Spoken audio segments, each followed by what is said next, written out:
to tell you that Sheikh Deedat, it is wrong to say disease affecting the tongue. Sheikh Deedat, may Allah grant him Jannah, Rahimullah, may Allah have mercy on him.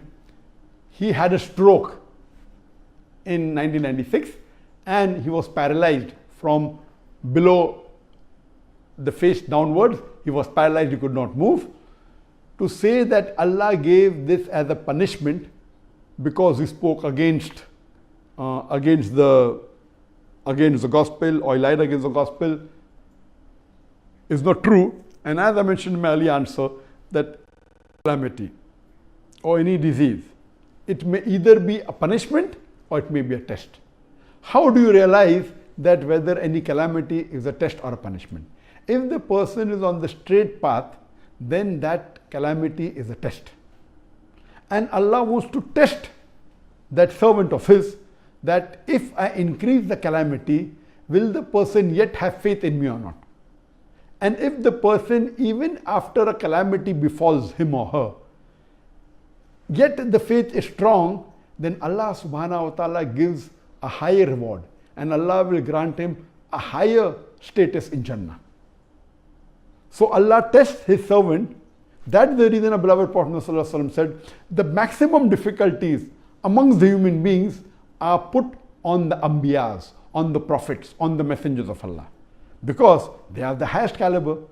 So compared to the other human beings, all the Anbiyas, and Allah subhanahu wa ta'ala has sent 124,000 prophets on the face of the earth. All these prophets were tested much more than a normal human being. That means they will get a much higher status in Jannah than the other human beings.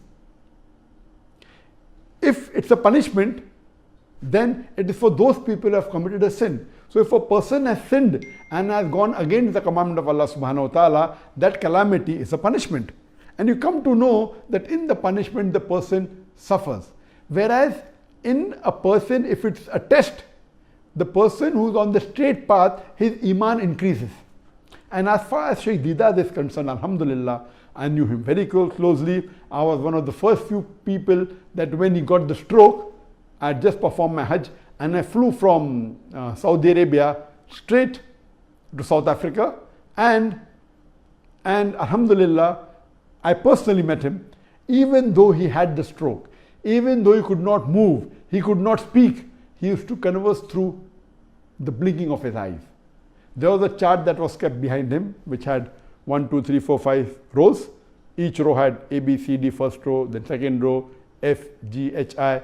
And this way, if you have to converse, which was 1, 2, so he used to blink. That means he wants to choose a letter from second row.